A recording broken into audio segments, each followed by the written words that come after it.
Bienvenidos, estimados alumnos, les habla la licenciada Brenda Romero y junto a la especialista, la licenciada Lucía Jerez, desarrollaremos el tema número 3, la Administración en Salud Pública, contenido dentro del programa de la materia Enfermería en Salud Pública. Este material cuenta con una licencia denominada Creative Commons, la cual permite su distribución con fines no comerciales y se pueden crear obras derivadas siempre y cuando se conserve el mismo tipo de licencia y se dé crédito al autor original de la obra.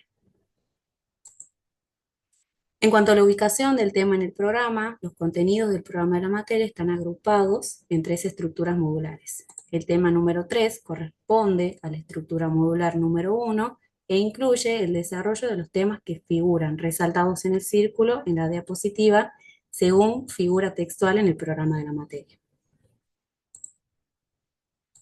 El contenido de esta clase, vamos a presentar lo que serían los objetivos del encuentro, una breve introducción al tema, el desarrollo del tema, la administración en salud pública.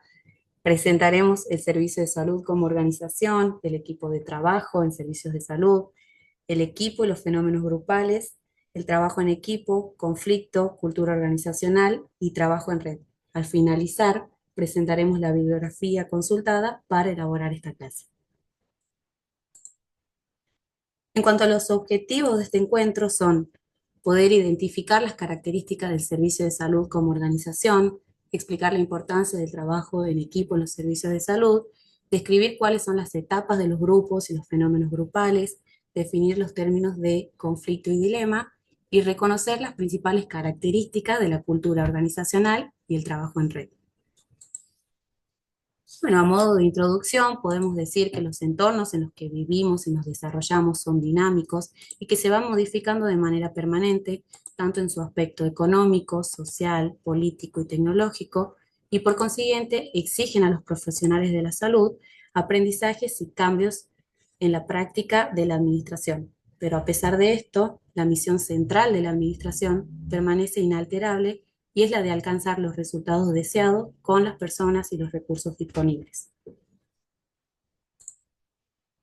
Bueno, para dar una definición de lo que serían las organizaciones, estas son unidades sociales o agrupaciones humanas deliberadamente construidas o reconstruidas para alcanzar fines específicos y se caracterizan por la existencia de una división de trabajo, de poder y de las responsabilidades de la comunicación, las cuales han sido deliberadamente planeadas para favorecer el desarrollo de fines específicos. También se caracterizan por la presencia de uno o más centros de poder que controlan los esfuerzos de esa organización y los dirigen hacia el logro de sus fines. Estos centros, además de revisar continuamente la actuación de esa organización, remodelan su estructura para aumentar su eficiencia. También se caracteriza por la sustitución del personal, que implica el reemplazo de un integrante de la organización por otro en caso de que se necesite, por ejemplo, en el caso de licencias, traslados o renuncias de personal.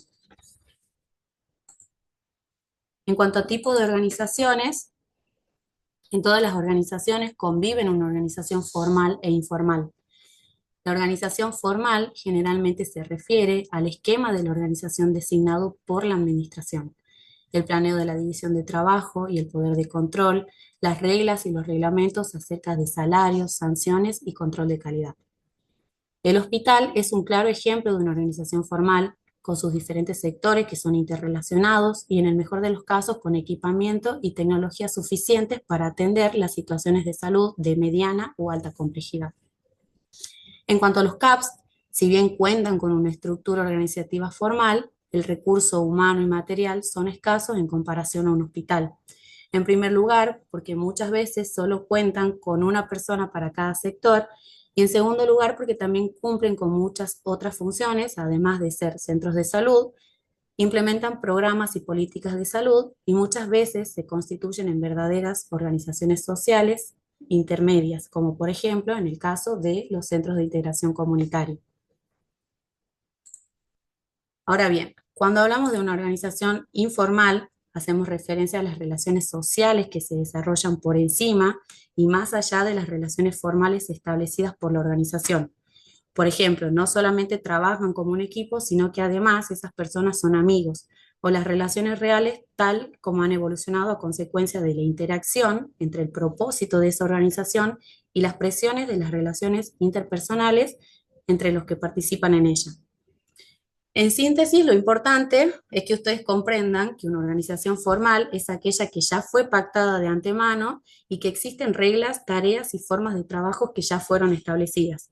Y que una organización formal se va a dar a medida que el recurso humano la va conformando entre sí y va más allá de esa estructura formal. Es decir, se da por el vínculo y la convivencia de esas largas horas de trabajo. Por ejemplo, los encuentros que ocurren a la hora del almuerzo, los planes de los fines de semana, los festejos de cumpleaños. También es necesario que reconozcan que cuando nos referimos a una organización de salud, no solo nos limitamos al hospital, sino que existen otras organizaciones de salud y que pueden variar en su estructura según la complejidad. Si ponemos de ejemplo un hospital de tercer nivel, nos vamos a encontrar con una estructura formada por diferentes departamentos, como el de enfermería, clínica médica, cirugía, diagnóstico por imágenes, entre otros.